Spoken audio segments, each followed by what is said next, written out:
Steph Hodge here with BoardGameGeek and Giuliano Acquati of Cranio Creations. And today we get to look at Lorenzo the card game, Masters of Renaissance, right? Right. And this is still a prototype, so we're looking at an Essen release. Yeah, as a release, I will show you all the mechanics here to introduce you into this new world. Please. Yes. So basically, this is a Lorenzo themed game, a little lighter, so it can be played by everybody. I'm sure.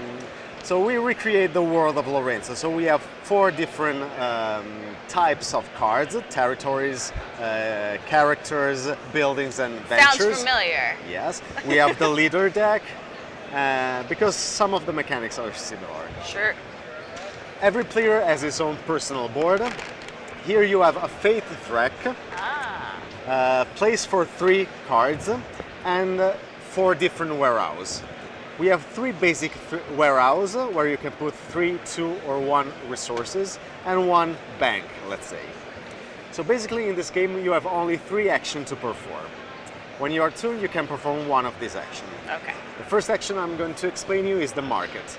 The market is the place where you go to get the resources. So basically in the market you have these 12 marbles. Ooh. Each color is related to a different resource. When you go to the market, you must choose 1 line or 1 column, and you get all the resources of that line or that column. I want the black ones. The black one is empty, no resources. I don't want that one anymore. Yeah. So for example, if you go to this column, you get a fate point, a military point, and a coin. You get them, and then you use the extra marble to change the market. Okay. So a double boost. So each time you go, a player go to the market combination changes for the next player. Okay. When you get the resources, for example, I get a fate point and 2 resources, a military and a stone. Okay. You must put them in your warehouse. The warehouse works in this way. You can store only 1 type of resource in each warehouse, and you can store the same resource in 2 different warehouses. So it is very difficult to collect a lot of resources using the basic warehouse. Yes. That's why you must use these resources with your second action to buy cards. You got to do that, yes. Okay. So you buy cards. Each card has different. That's costly. These are 4 stone. Exactly. That's why you will start using the little one, the first level card. Yeah. So, it's a little for bit example, cheaper. with 3 military points that you can store there, you can buy this card, and you put that on your personal board. Whenever you buy a card, you must start from the first level. If you buy a second level card, you must cover a first level card. Of the same color? Or Doesn't any matter color? the color, any color. Okay. Okay. Okay. So this is the second action to acquire new cards. Sure. The third action is the production action. So whenever you have a certain amount of cards you choose, you can use the resources you have to transform them into other resources. Okay. So for each card has a production power. So for example, this territory transforms 2 servants into 1 military point, 1 stone, and 1 coin. What happens is that all the resource that you get from this production action goes into the bank. The bank is an unlimited warehouse. That's where you want your stuff. Yes. So here you can put all the resources together with an unlimited number. Using the cards that you Exactly. can So collect. once you activated the production, you're able to store more resources to get access to more powerful cards. That makes more sense. Okay. What the leaders are for? Uh-oh.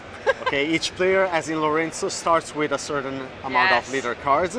Whenever you reach the requirement of that leaders, so for example, I have 5 servants in my warehouses, I can play the leader cards.